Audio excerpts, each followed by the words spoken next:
A photo exhibition documenting part of the Houthi militia's crimes against civilians in Sana'a Governorate. The exhibition was held in Ma'rib Governorate and demanded that the perpetrators be prosecuted.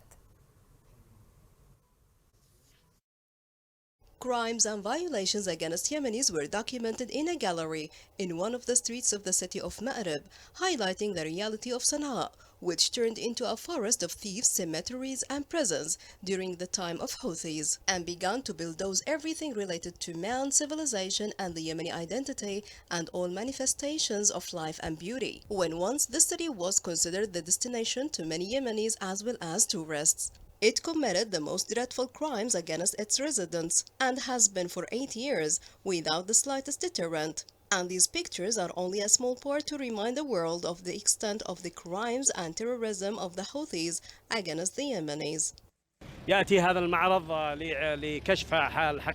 This gallery reveals the truth about the crimes of the Houthis in Sana'a at a time when a transitional process is being negotiated.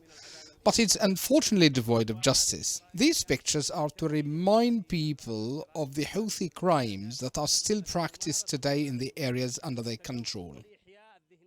Children did not escape from being brainwashed by the sectarian and racist ideas, and the societal status that they have enjoyed for decades did not intervene for women with the Houthis, which committed terrible violations against them. The militia imprisoned all those who disagreed with it and practiced all kinds of torture and killing against them, and it launched a campaign for robbery and looting the lands and homes of citizens, in addition to mines that claimed the lives of civilians on a daily basis. Crimes against humanity have affected all segments of society and do not seem to have an end, unless their perpetrators are prosecuted and are included in the file of political negotiations.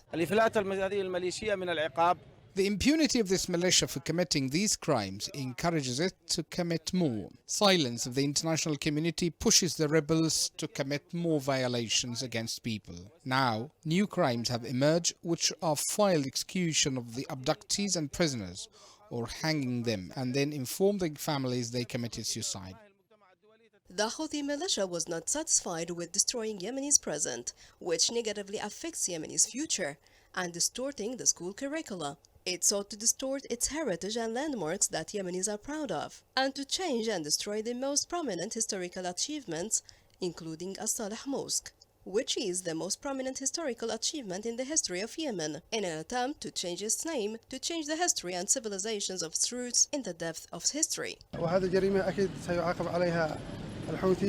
This is a crime for which the Houthis and those are responsible for it must be punished, even if there are chances for peace.